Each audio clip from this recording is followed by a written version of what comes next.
Hey y'all, it's the NFT Roundtable, a podcast produced by Black NFT Art. It's Thursday, April 22nd, 2021, and today I'm talking to Jeff Ostler, CEO and founder of Sing, an NFT platform. Today we're going to chat about all things NFT. So how are you doing, Jeff? It's good to see you. Hey, Iris, good to see you too. Thank you for having me. Yes, it's my pleasure. For the audience, Jeff and I connected a few weeks back when we first started Black NFT Art, and we had a really dope conversation about what each of us were working on, and we wanted to stay in touch on all of our projects, and so I'm really happy to be able to have you on today. During that conversation, we talked about a bunch of stuff, but one of them was Sing, which is your company. So, can you explain the backstory? Well, first of all, what is Sing? Sure. What does Sing do? And then we can go from there. Yeah, sure. I'm happy to. So, at its core, Sing was created as a method of protecting intellectual property. And so, that means the ability to prove the existence, this sounds really boring, but the ability to prove the existence of a digital file at a given point in time. And there's actually quite a lot to that if you think about it. If you want to protect something, you have to prove a few things. You have to prove who you are. You have to be able to show the thing that you're protecting, right? You need to have an unimpeachable date that says this is exactly when I came up with this thing. And all of those things bundled together are really what represent, or used to represent anyway, a copyright. We think that Sing takes it to the next level because it's the ability to create a copyright on the blockchain and to do it free and as often as you want.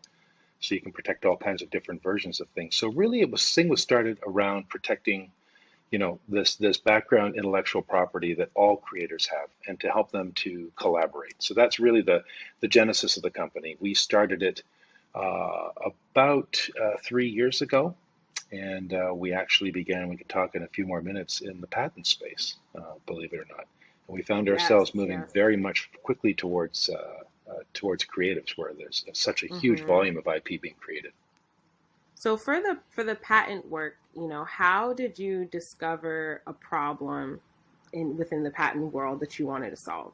Yeah, so I've been doing startups for, I guess, well, a lot of years now, maybe 15 years, something like that.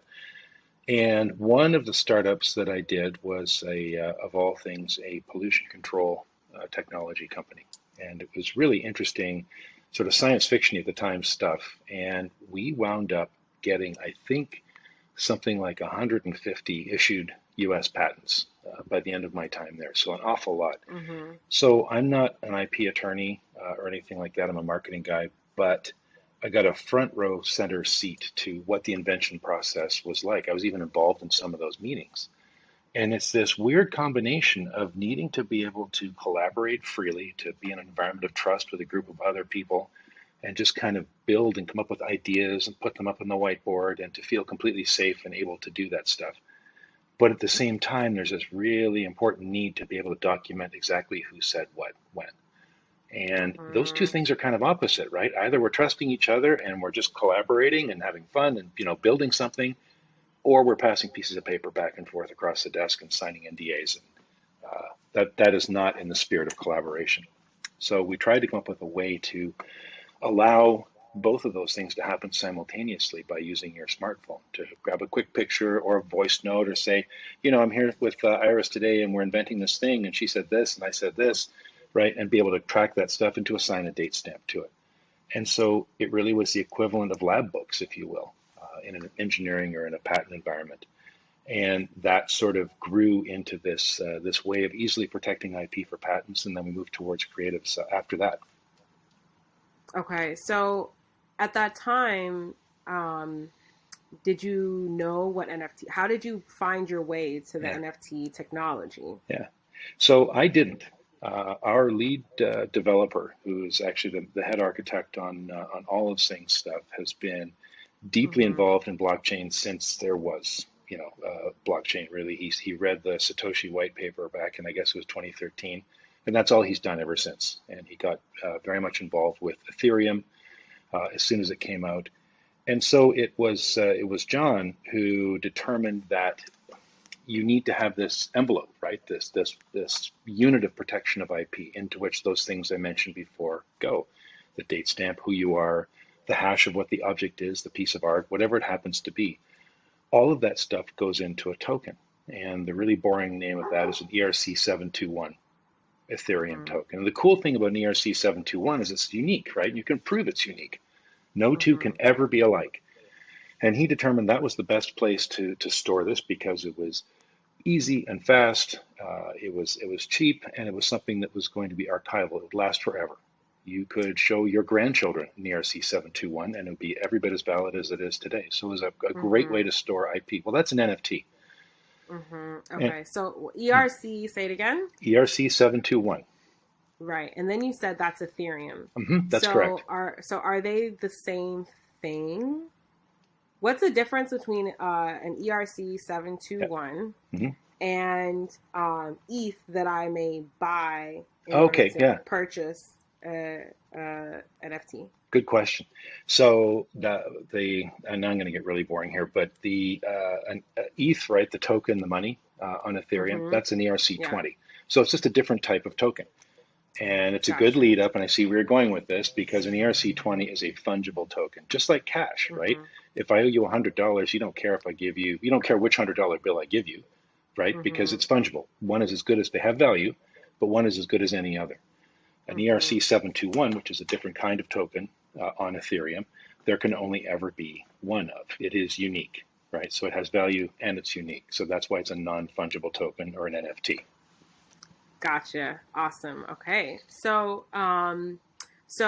Sing has evolved from focusing on patents to having a lot more attention on creatives. hmm So could you talk about that evolution and where Sing is now? Yeah.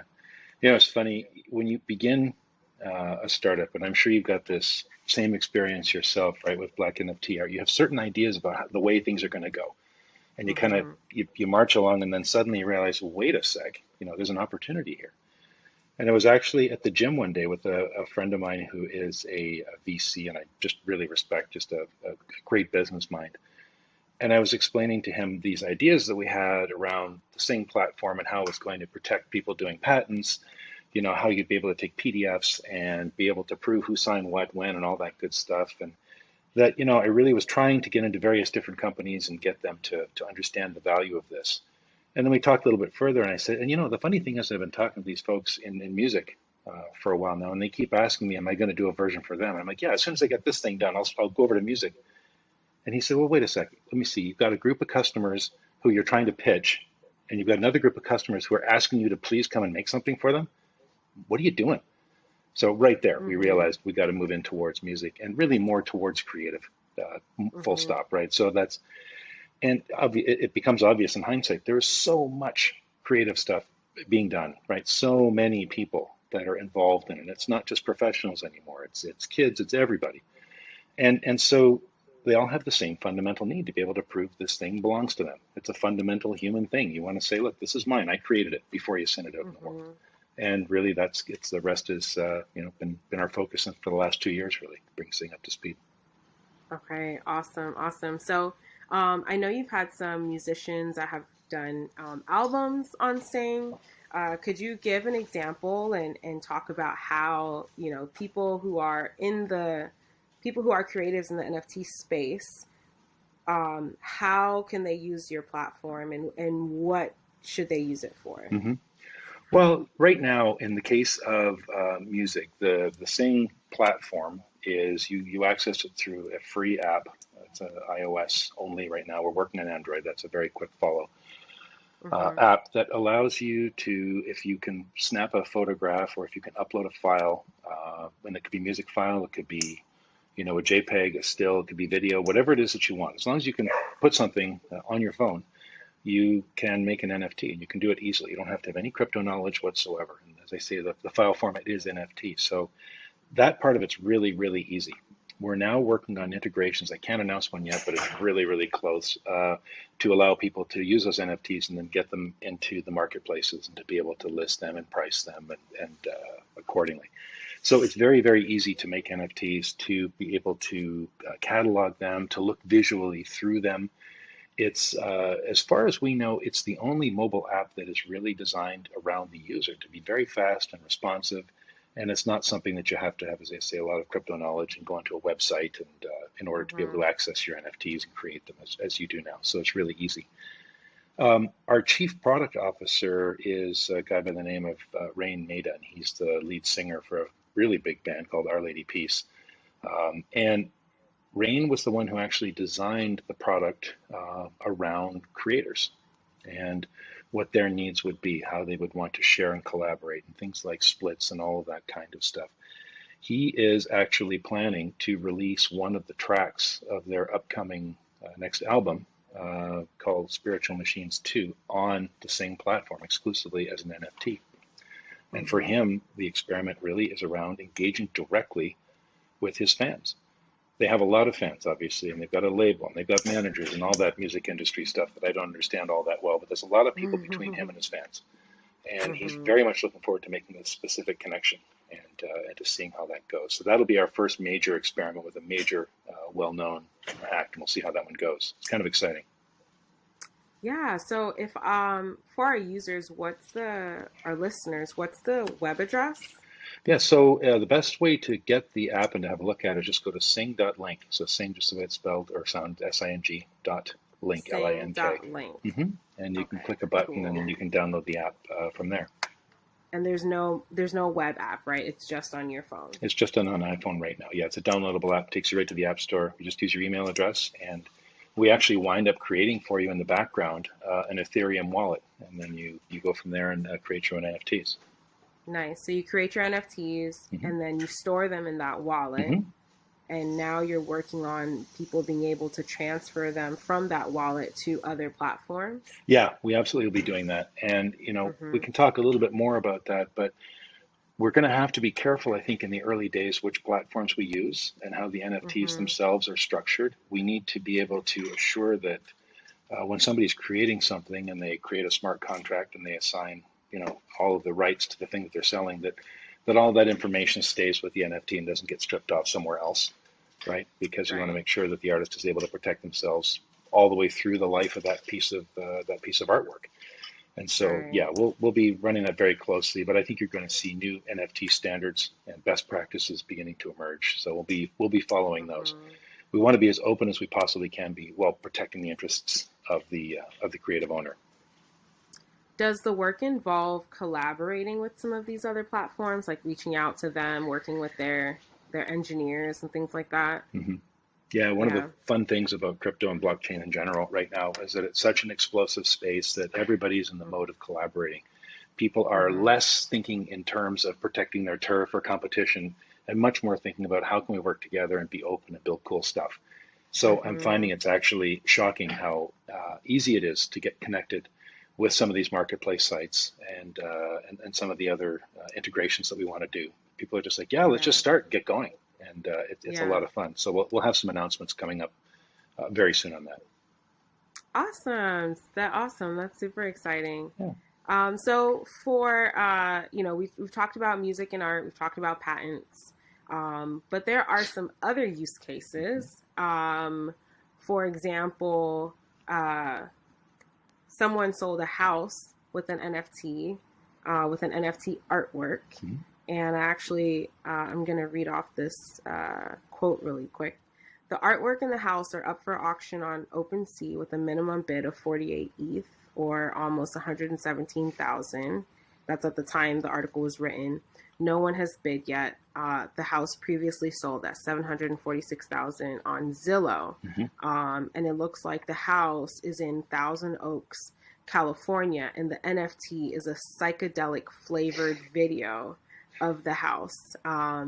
There's an article on The Verge, and it has a picture of the NFT, and it is pretty psychedelic. Yeah. But what do you think about this? Well, so what am I buying first of all? If I buy that NFT, am I buying the art, the psychedelic art that's about the house, or am I actually buying the house?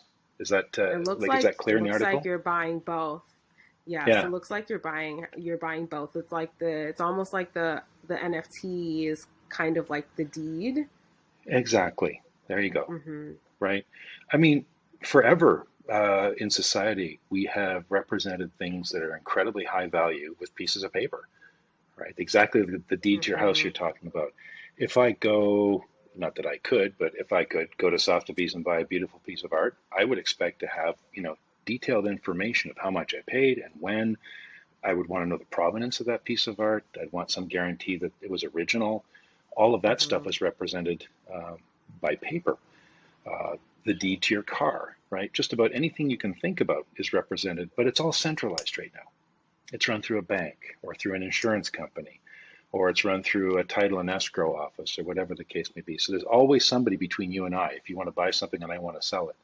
The Mm-hmm. promise of NFTs, I think, and the blockchain in general, is that we no longer need to have that intermediary. You and I can work together and we can buy and sell from one another directly without the need for anybody in the middle.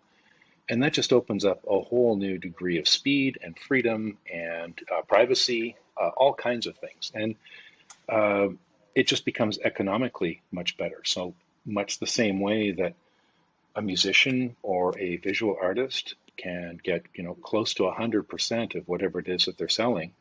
Mm-hmm. If you sell a house, for example, you're not necessarily going to be paying commissions and title fees and all those kinds of things that you're hiring a middleman basically to do. Right. So as long as it can be represented by a piece of paper, then it can be an NFT.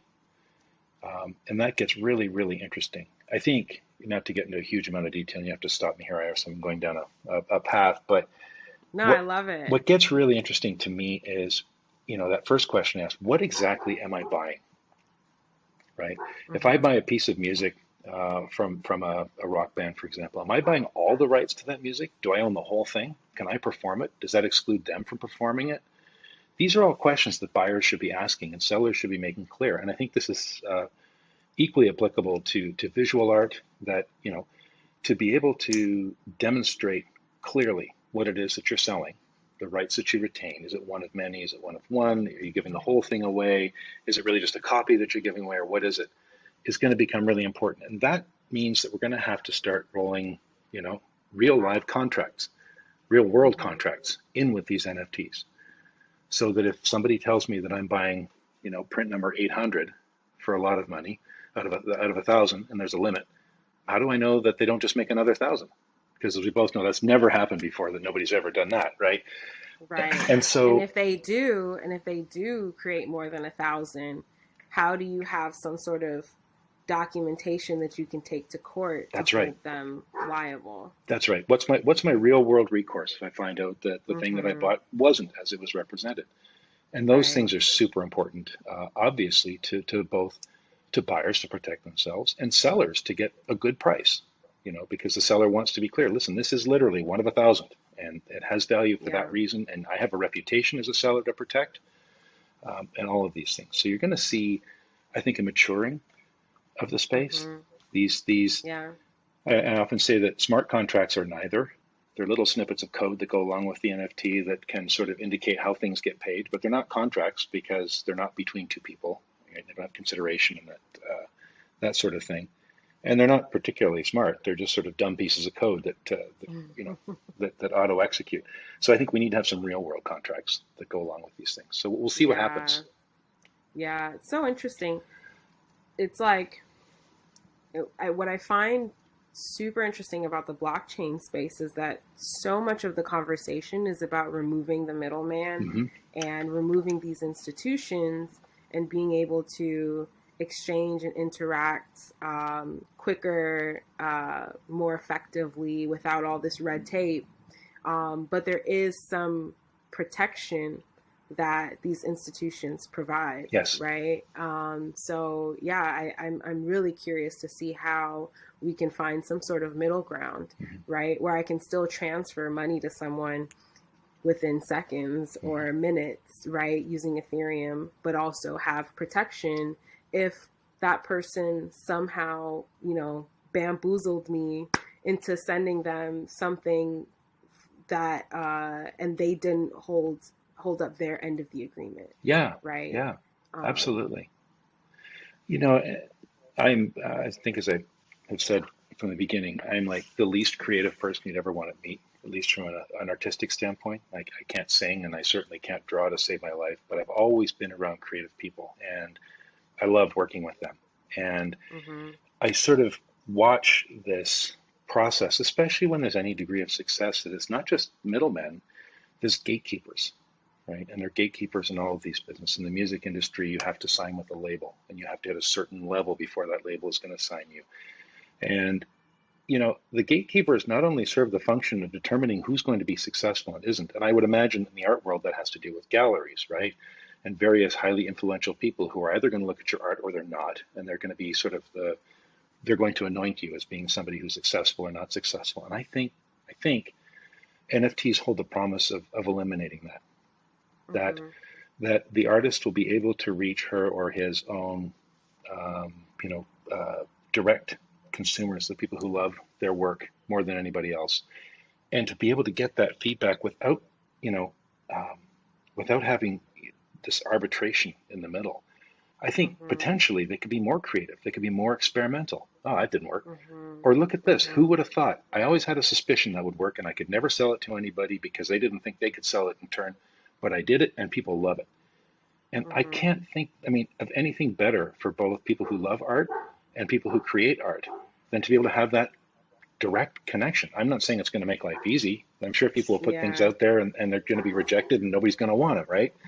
But other things are Yeah. going to take off. And I just really like that idea. I also I like would oh, go ahead, sorry, I would please. push back against that a little bit Yeah. because I think that the ability for artists, creatives, people in general to be able to sell their work, their creations, etc., directly to the public, I think is really important. But I think there's also a level of uh, organization Hmm.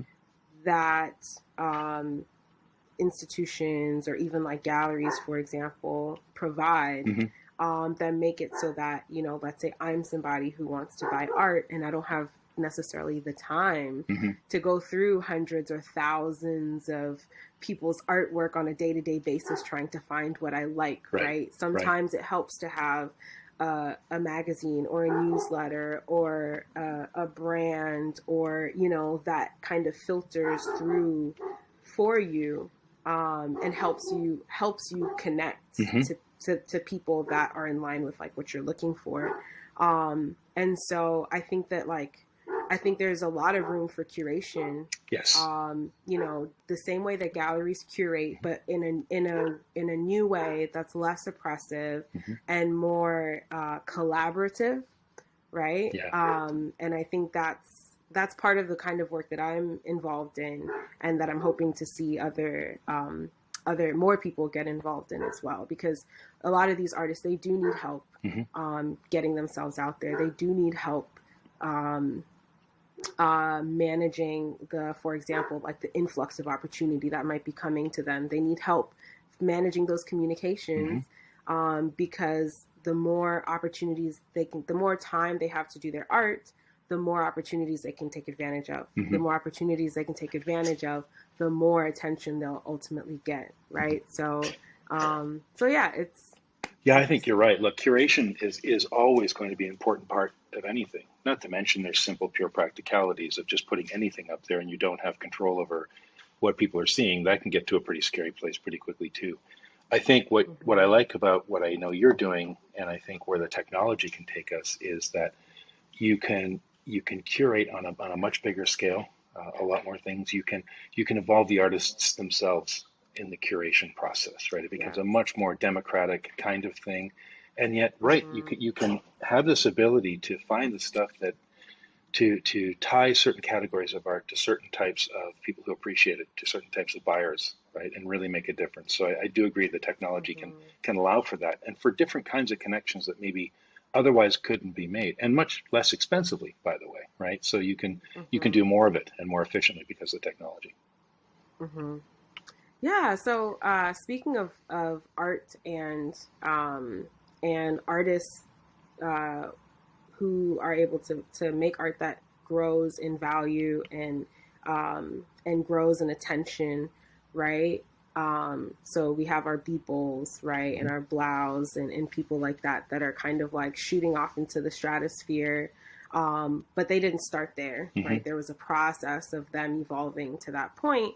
But now some people are saying that the prices of these artworks are getting out of Hmm. control, that they're unsustainable, that they're unrealistic, that there's a bubble, um, that demand is not, supplies is way higher than demand. I'm curious what you think about this. Hmm. Well, I think, yeah, look, I think that's exactly what you're seeing. That um, there's been cryptocurrency for a number of years now, and a lot of people have become, there's a lot of crypto millionaires, a lot of wealth that's been created. And that wealth has really had nowhere to go.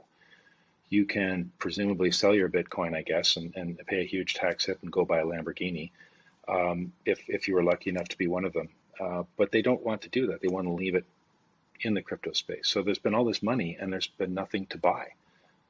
And so I think you're dealing with a situation where there's an awful lot of pent up demand for very, very few assets. So the first few interesting things that come along, I think, are fetching prices that are unsustainable, call it that. And I think it's temporary. But like so many other technologies, this first big flash, this big thing that you're looking at, is really just the introduction, the way that it sort of bursts onto the scene, and this enthusiasm, right, that you're seeing, uh, gets attention, gets people thinking about this space. And to me, it's not something that's sustainable, but it's also not the interesting thing. It's what comes next that becomes a lot more Mm-hmm. interesting. What does this mean to regular people, right? That's not to say that there won't be immense successes, right, in the Mm-hmm. NFT world. And I don't know what those look like. Is it a one-off where you're selling this incredibly valuable single thing? I mean, you've always heard about auctions going off for crazy prices, or will it be Mm-hmm. some new artist who suddenly is able to sell 1,000 prints, and each one of them is for a significant amount of money? I mean, it's Mm-hmm. hard to say. Um, Mm-hmm. so I think it's less about what you're seeing right now with this craziness and more about kind of what it looks like over the next several months and next couple of years. It gets really, really interesting. Yeah. What do you think is going to happen? Well, I think the NFTs themselves are, as I mentioned before, they're going to be of a higher quality this sounds boring, but from a legal standpoint, right? All that stuff that we talked about. I think people are going to do more with them because on Ethereum, these are actually computer programs. You can actually release things like apps that they can be interactive and do all Mm-hmm. kinds of things with the NFT rather than just showing a still visual or motion visual or GIF or something like that. Mm-hmm. They can be games. They can change over time. Um, Mm-hmm. because these NFTs continue to evolve, right? Once I bought an NFT from you, you can change it over time. You can add to it, right? You Mm-hmm. can do updates. You can give me the next edition. If it's a song, maybe it starts off with you humming a few bars and it goes all the way to a finished work, and I get to participate in that Hmm. because I was an early supporter of your music. You would know much better than I would what the implications are for the art world, but maybe I'm doing a series of some sort, right? Or Mm-hmm. maybe I'm traveling around the world and I'm doing different paintings in different locations, and the NFTs that I've sold, grow accordingly. And Mm-hmm. the folks who got in early are the ones who benefit the most. I'm very interested in the notion of artists being able to have carried rights to their work, so that if you do have an up and coming artist that maybe sells a painting, let's say for $100, right, and then that turns around and sells for 1,000, and then 10,000, 100,000, etc., that the artist should be able to maintain a percentage of that every time it sells for all time, Mm-hmm. right? And I Mm-hmm. don't know what that number looks like. Maybe it's 10%, but that way they Mm-hmm. can participate in their own success and their own fame Right. over time. So it seems like a lot of the majority of the platforms that visual artists are using right now allow for that Mm-hmm. secondary sale percentage or royalty. Some of them, there's flexibility in adjusting that number. Some of them, there aren't. Can you talk about on Sing's platform Mm-hmm. what that looks like? Is there a mechanism to build in royalties? Yeah, we're working on that right now, and the answer is yes, there will be. What's Mm-hmm. important for us is to make sure that those can't be modified or messed with after the fact, right? So that they Okay. stay associated with the NFT. Again, there's a real world contract, all of these things we talked about to protect the person who's going to Mhm. be creating their work on our platform and then potentially moving on to monetize it through us. So that's Mhm. why we're going to stay closed for the beginning. We'll be very careful about who we partner with going forward so that we know that those rights can't be stripped or modified or changed and move forward. So that's going to be paramount. We're going to go a little slower perhaps and do it right. Okay.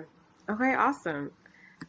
So, what are some things that your business is trying to understand and adapt to in the crypto space? I mean, other than everything, it's just, Yeah. there's so much going on.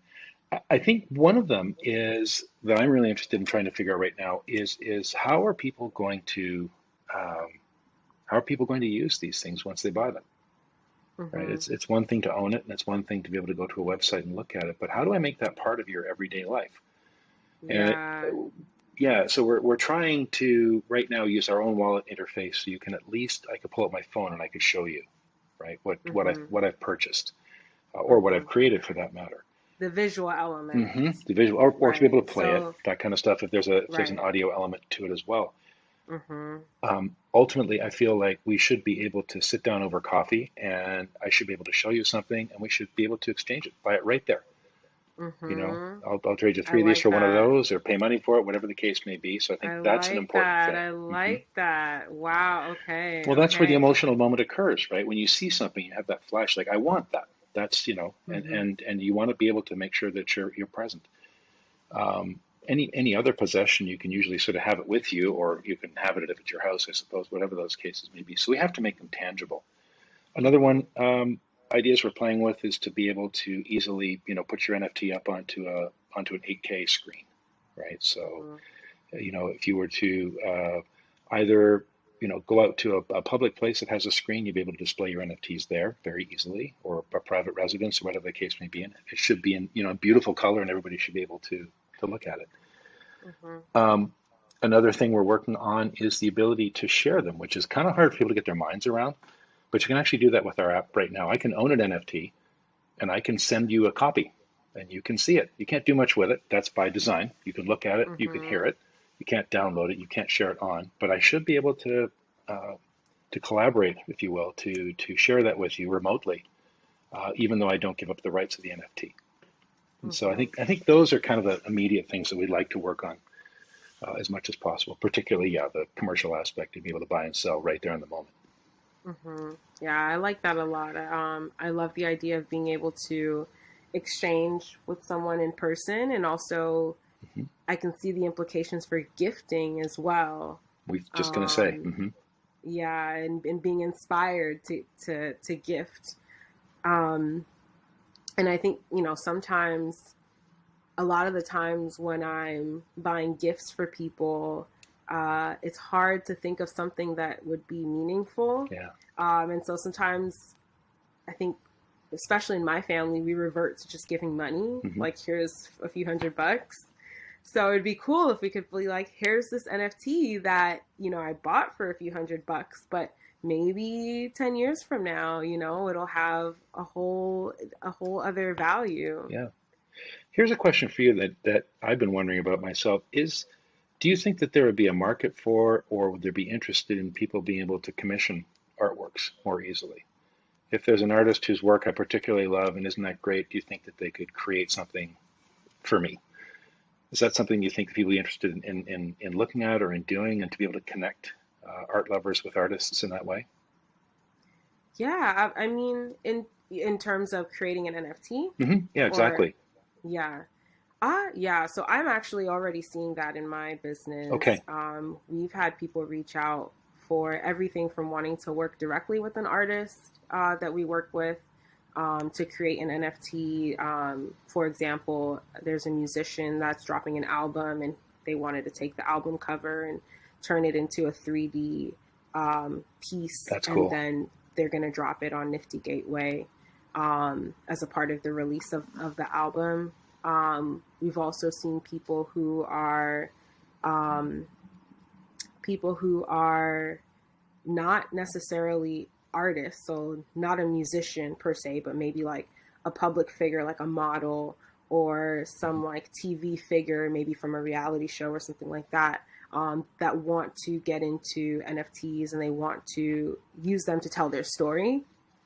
So they're looking for artists to help craft, take their story and communicate it through imagery, through NFTs. So yeah, I think that's definitely going to be become more and more common. Yeah, yeah.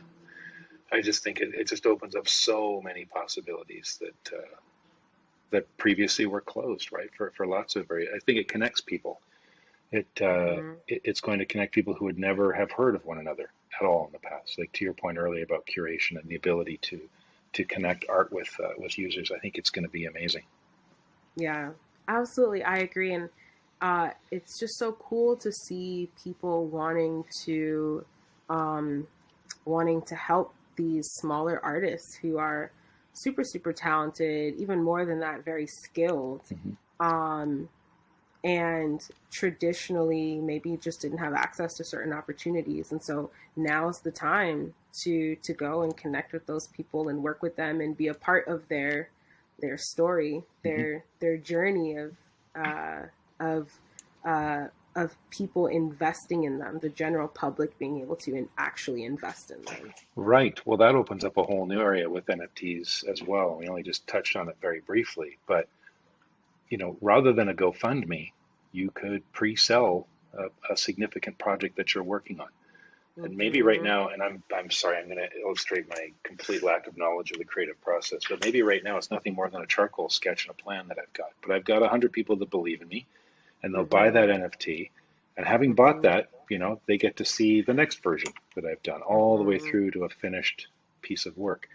And so it is potentially a way to crowdfund something, but in a tangible way, where the people who are crowdfunding are actually receiving the art and participating with the artist on that journey. To me, that could be something that's really interesting and really compelling. Yeah, the possibilities are so endless.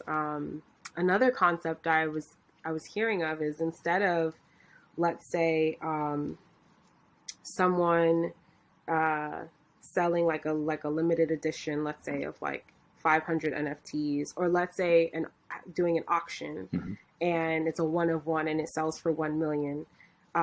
Instead of that price being the value of it being 1 million because of that one sale, instead maybe you have something similar to an IPO, right, for a stock, and people from the general public, as many as who are interested, can buy into it, and that sets the value of the NFT. But yeah, it's just I've heard of like people making 250,000, 300,000 NFTs of a song, and so instead of you going and buying the song on iTunes, or listening to it on Spotify, instead you may be one of 300,000 people who just own this song, and that's how you listen to it. It's really cool, the ideas that people are working with. I do think in music that there's been something missing for a long time, and that is the physical copy of the recording, right? I'm old enough to remember actual vinyl before it became retro and cool again. I've got some, which is amazing, and I wouldn't part with it for anything. It means a lot to me, right? And it's not that I own the rights to any of that music. Of course I don't. That belongs to the artists. I don't have any rights whatsoever, except to that physical object, which I can look at and it's tangible, and I can sell it to you, and maybe I can get it autographed. And I think there's real demand for that stuff to come back. I think we've gotten away from it. I think iTunes came along and said, hey, a song is worth 99 cents. And then we're not quite sure where all that music went that we bought back in the 2000s. That's gone, it seems. And now you've sort of moved to this, and it's great. I love it. But this ephemeral model of streaming things, right, where I can just but I still want to buy something.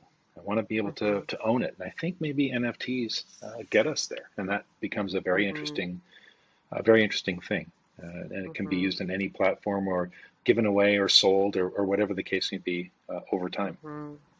Yes, and the potential for musicians to retain that value and not have to go through all these publishers and different institutions to get their music out to their audience. I was talking to a musician yesterday and I said, sort of, what is the equivalent today, right? If you want to get your music out there in physical form, what would you do? And he said, well, I'd probably do a limited run of vinyl. And I said, what would that cost you? And he's like, I don't know, probably about $10,000 by the time it's done. And I've got a stack of, and that is obviously it's expensive. You're not going to do that with everything. And you can't afford to Mm-hmm. have too many or any failures depending on where you're at in your career. But with NFTs, the cost of making them is really your time. And then to be able Mm-hmm. to distribute it, if two of them sell, okay, two sold. If 200,000 sell, good for you. It's Mm-hmm. great. Mm-hmm. So, back to the topic of NFT platforms. You have one. There are a number of other ones out there. There's more and more coming out. Hmm. Um, every other day. Hmm. I feel like I know people who are trying to build their own platform. So, what do you think is going to allow some platforms to survive? Because we know that they're not all. It's highly likely that they all won't make Of it, course. right? So, how will platforms need to evolve in order to survive? Yeah, boy, if I had the answer to that, then I would be guaranteed to be the one that was going to be, you know, um, You might have it. well, we're trying, that's for sure. Look, I think the first principle is that this is such an immense, immense space that we're talking about, that there's room for so many people. There can be 4 or 5 different competing platforms, all of whom could do very well, at least in the early days, right? And in many, Mm-hmm. many different niches. Mm-hmm. Um, so I think, the emphasis right now is on going as fast as you possibly can and just, creating cool things and working openly with others, and eventually things will get there. It always does. They'll reach a point of consolidation. Big guys will come in and things will get straightened out. But this particular moment is a lot of fun. But I think, look, there's certain principles that just sort of survive all along. For one, put the customer at the center of what you're doing, right? If an artist creates an NFT with us, that belongs to them. It is theirs. It is Mm-hmm. not ours. So we're not going to say, Mm-hmm. oh, look, you're locked into our platform. You should be able to take it off our platform and go anywhere you want with it because that is your property. And that's the promise of the blockchain.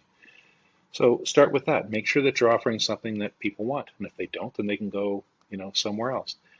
I think, again, the quality of the NFTs, the rights associated with them, protecting both the sellers and the buyers is going to be really, really important. It will be a big differentiator. And just overall utility. How easy is it to make them? How many can you make? And feature sets and that kind of thing. And I think it's just run as fast as you can. It's kind of going to be our approach. Yeah, I feel you on that a lot. Pacing, your pace is so important. Hmm. And what I've seen is that, if you hesitate, so, someone else is right there who's Somebody going else to just didn't. do it. That's right. Yeah. That's right.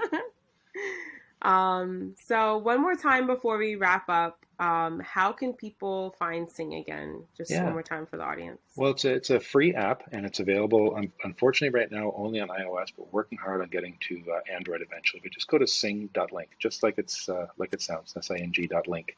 And Okay. there's a download button on the page, takes you right to the App Store. Super easy, and it's free. So, I'd encourage people to download it, play with it. Love to get their feedback.